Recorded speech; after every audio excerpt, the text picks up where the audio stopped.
Meanwhile, President Bola Tinubu has presented the 2024 budget to the joint session of the National Assembly. Now, here are some reactions from stakeholders who spoke immediately after the budget presentation.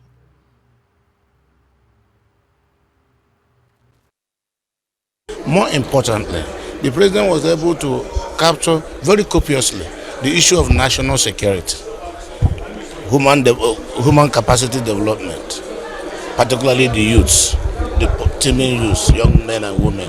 I think the budget will act as a stimulus package to address the current poverty line that Nigeria has fallen into, and once again recover our economy and fertilize it for even growth. Be fresh loans, partly because some loans are maturing and they will be refinanced. And as always, you are not going to finance 27.5 trillion all with revenue. So there will be continued reliance on loans, but less so.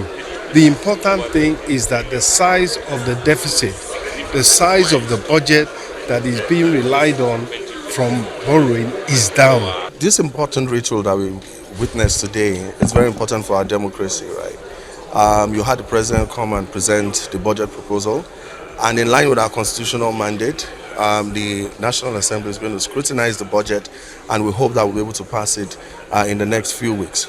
Some important points for you to note is that it came in good enough time for us to be able to carry out the necessary scrutiny ahead of it being passed before December 31st, because Mr. President has said, and we agree, that we should align it the financial year from January to December. So we're going to have a budget that's effective before January 1st. About 45% debt servicing.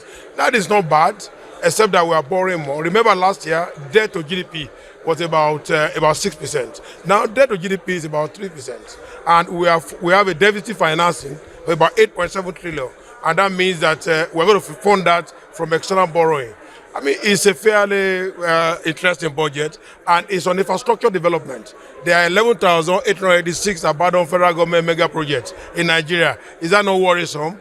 If you complete about 3 or 4 of them, like Ajaokuta, then you retain your earning, and that will reduce pressure on the foreign exchange, and that will be very nice. It shows that for the first time, we are having a paradigm shift of what we used to have in the past to what that is new. And we want to believe that this is a trend that will continue into a foreseeable future for the next 4 years, so that Nigeria can witness for the first time a government who have lessened its borrowing and also taking up its capital expenditure. So I believe it's a right step in the right direction. And I want to say that the president has also emphasized on the issue of revenue generation drive, because all that has put before us today, it's about revenue, revenue, revenue.